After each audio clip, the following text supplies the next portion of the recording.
This is for fourth semester BSc student. Subject is physics. This is for University of Mysore students.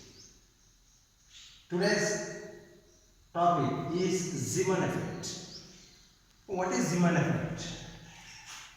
See, when a source of spectral line is placed in the magnetic field, each spectral line will split into two or more component lines which are symmetrically distributed over parent lines. This was first observed by scientist Zeeman, hence it is called Zeeman effect. When a source of spectral line is placed in the magnetic field, each spectral line split into two or more components.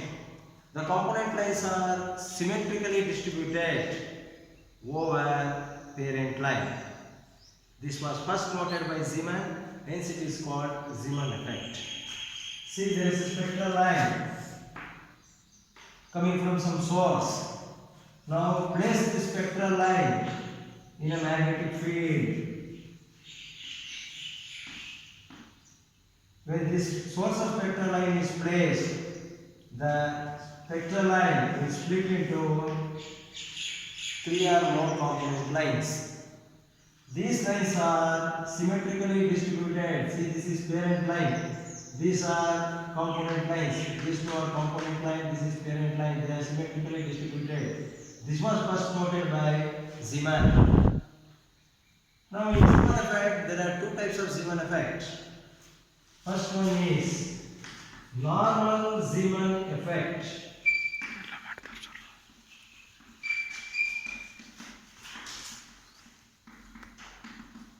When a source of spectral line is placed in the magnetic field, if the spectral line split into two or three component lines, then it is called normal Zeeman effect. This arises only when source of spectral line is placed in a strong magnetic field. Therefore, normal Zeeman effect is observed only in strong magnetic field. Hence, you can define like this. When a source of spectral line is placed in a strong magnetic field, each spectral line will split into two or three component lines or fewer component lines. This is called as normal Zeeman effect. Suppose when a source of spectral line is placed in a weak magnetic field, then the effect observed is called anomalous Zeeman effect. When the source of spectral line is placed in the weak magnetic field, each spectral line splits into three or more component lines. That is, greater component lines are observed. Complex distribution of spectral lines were noted. This is called anomalous Zeeman effect.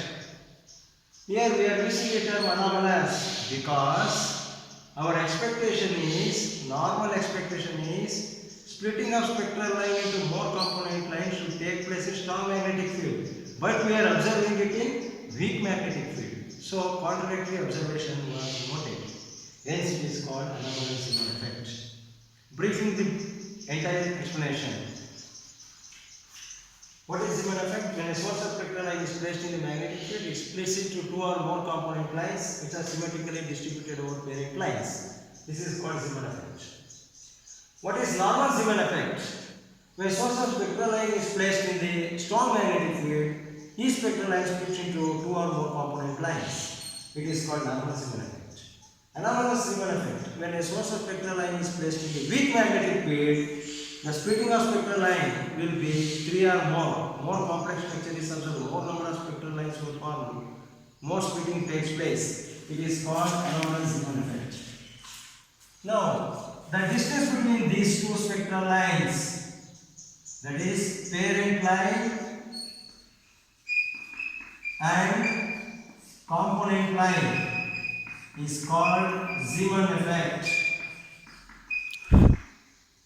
See, the difference in their wavelength is represented by d lambda. This is called Zeeman shift. So Zeeman shift is nothing but the distance between two lines, that is parent line and component line. See, when the source of spectral line is placed in the magnetic field, you are placing the atom. It is very similar to placing the atom in the magnetic field, because spectral line source consists of atom. When atom is placed in the magnetic field, what happens? Each energy level in the atom split into two or more sublevels. Therefore, placing the source of spectral line leads to splitting of energy level to two or more sublevels. Now look at this. Let us obtain the expression for Zeeman shift. Consider an atom. Let an electron of mass m is revolving around the circular orbit with angular frequency omega naught. See, since it is revolving in the orbit, its angular frequency is denoted by omega naught. Let r be the radius of the orbit. Then the centripetal force acting on the electron because of the circular motion is Fc is equal to m r omega naught, where m is the mass of the electron, r is the radius of the electron, and omega O is the orbital angular frequency. Now let us place this atom. Let us place this atom in the magnetic field. Then magnetic field exerts two types of force on it. One is called radial force and another is called tangential force. These two forces act on the electron due to magnetic field. When magnetic field is applied, two types of force acts. One is tangential force. Tangential force increases the orbital velocity. It increases the orbital velocity from VO to V, say. Then tangential force Ft is given by this formula dV. We know that V is equal to R omega, therefore Ft is equal to dE R omega. Due to magnetic field, one more force acts on the electron. It is called radial force. Radial force balances the electron in the orbit. Fr is equal to mr omega square. This is the radial force. Now, when atom is placed in the magnetic field, there are three types of forces. One is centripetal force due to motion of electron, another is tangential force due to magnetic field, radial force due to magnetic field. The radial force balances, therefore it should be equated to Ft and Fc. Fr is equal to Ft plus Fc. Value of Fr, okay, mr omega square, dr omega plus mr omega naught. Now divide this equation by mr. Now rearrange, you will get this. This is nothing but quadratic equation, which is in the form of ax square plus bx plus c.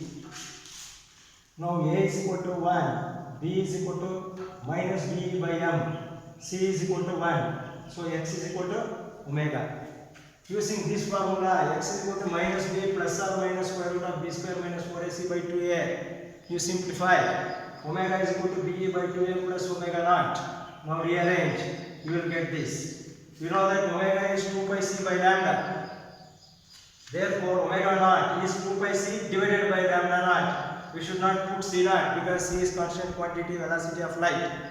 Therefore, 2 pi c of 1 by lambda minus 1 by lambda naught into b by 2m. Now simplify this. You will get d lambda is equal to d lambda naught divided by 4 pi mc.